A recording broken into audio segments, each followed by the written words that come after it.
This is the Patchwork Suite, a collection of newly composed works based on a classical theme and inspired in part by a visual art form. Across the course of the season, we'll piece the suite together as we delve into the stories of the creatives involved. I'm Mary Claire Murphy, your Patchwork Suite host, and the theme I've shared with composers for Season 2 is a classical guitar lament called An Episode of Life, from the Songs Without Words by Madame Sidney Pratton. Each composer has interpreted this theme in their own way, having drawn some inspiration from a mural of choice. Any mural, indoor or outdoor, and so we allow the music to transport us there. As we now find ourselves just beyond the halfway mark in our set of mural-themed variations, let's actually hit the pause button on the music and turn instead to a story from behind the paint. In our last episode, I took us out to Portland, Oregon for an interpretation of the Inheritance mural by Jeremy Nichols and Alex Chiu. I was fortunate enough to connect with both of them on a virtual call for the details on their respective backgrounds and how they came to collaborate. Allow me to introduce you first to Jeremy Nichols. I was originally born in Japan and moved to the United States as like a little tiny baby. And I grew up in Ohio, actually, Columbus, Ohio. I went to school in Ohio State. I graduated with a arts degree there. And I moved to Portland in 2008. I've been a full-time muralist for the past like 7 or 8 years, maybe.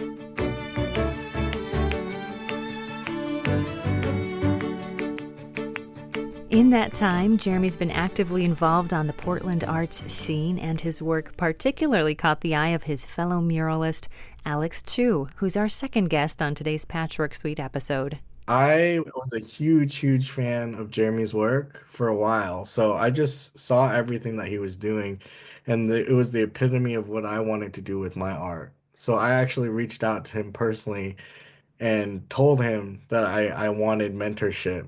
And it was just, it's been a process, and I don't think that he ever like said yes to that. Nor did I don't even think that that's something that he would label himself as, but he's definitely a mentor figure for me. Alex was born in Anaheim in Southern California, grew up in Irvine, and went to school in San Diego. So I spent most of my life in Southern California. My now wife, we met in school. And then after that, we got engaged after college, and we're just figuring out different places that we could go to. We're into self-publishing and art making. Like I used to do independent comics. So we would do shows all along the West Coast. And there's actually a big comic book scene in Portland and in the Pacific Northwest. So we moved to Portland in 2012 and then have just kind of been here ever since. So converged the paths of these two muralists. Alex and Jeremy's first collaboration was on a project through the Port of Portland, and from there it seemed like the shoe just fit, even as they approached creative design from their own unique vantage points.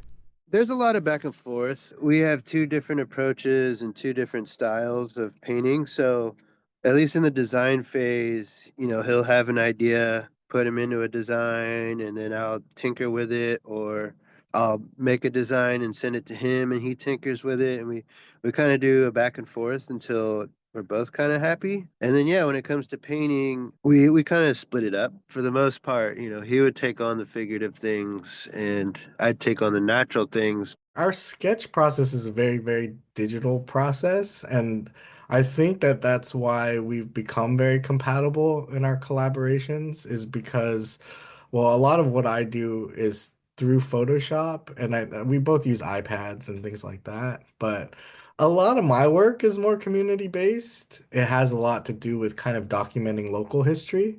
So I usually go through archives, historic archives, or even like Facebook social media posts and get a lot of my imagery from there. And that way I'm able to incorporate what we see or what's a part of the organization that we're working for into the design. So it's kind of like I start with the photo collage, but technology is advanced enough where you can draw on top of that and like make changes and be really expressive with it. And we work really well in a digital medium, so it's allowed us to collaborate a lot easier.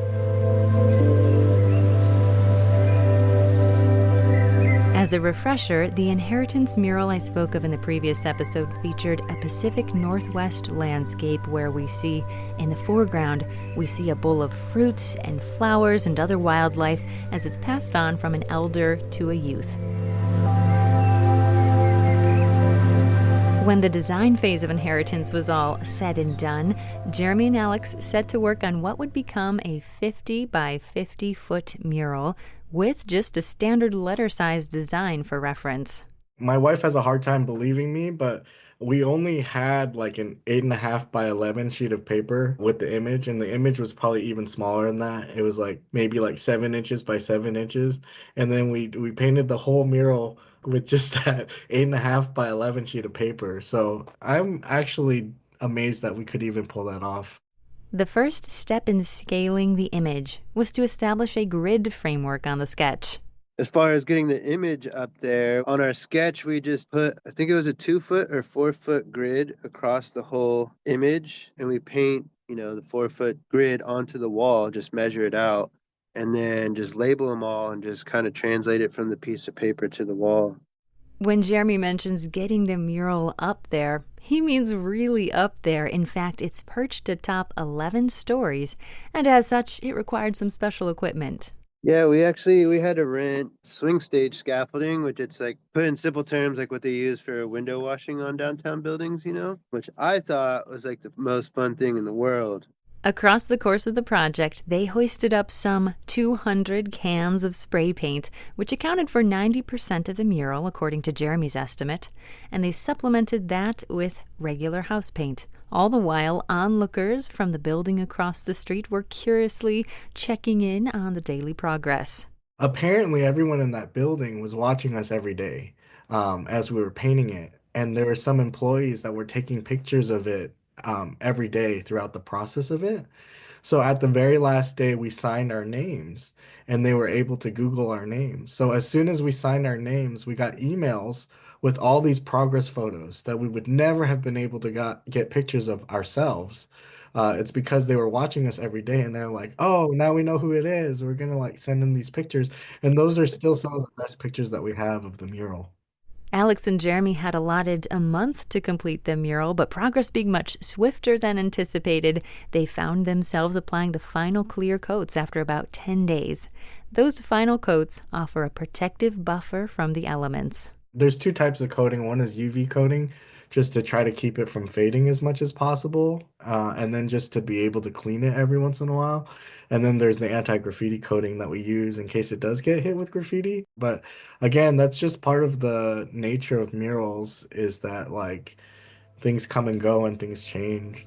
I'll add in here a personal editorial that I find something so poetic about these themes of change and preservation, portrayed through a medium that itself faces change and invites preservation.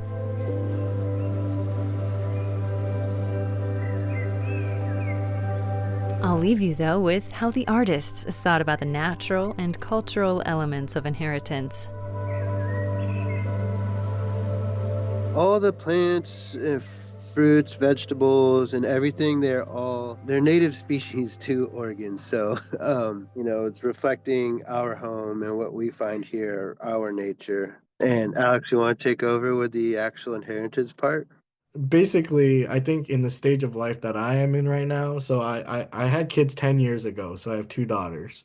A lot of my thoughts in their childhood was what I'm supposed to pass down to them, like in terms of like cultural legacy, but also just what they need to know in life. So that's been a big theme in my life. And also, my parents are starting to get old. So it's that weird thing where it's like I'm bringing life into the world and then seeing life kind of change very drastically.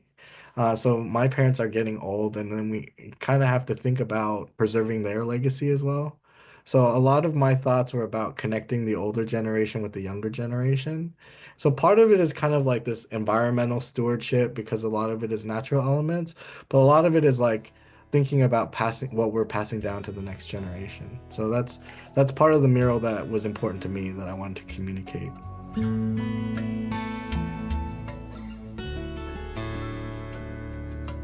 Alex Chiu and Jeremy Nichols, both muralists, see inheritance as a major highlight in their individual careers.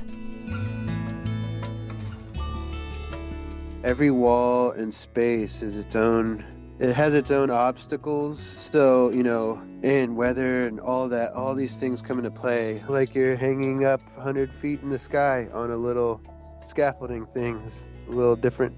This one in particular was my personal favorite, and I had the most fun on for me.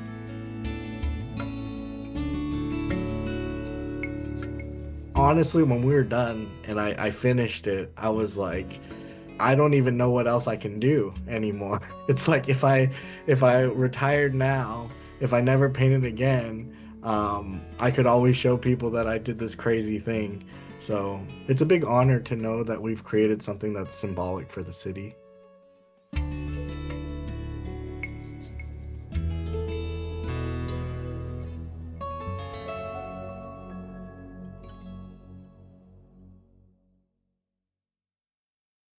Thanks to our guests today for the behind-the-scenes on inheritance, and to learn more about it or view the mural progress photos, there are galleries up on Jeremy's and Alex's websites.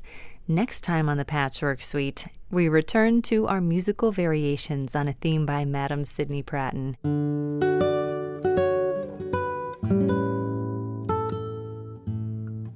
Revisit previous episodes of the Patchwork Suite anytime online at WGTE.org or on the mobile WGTE app.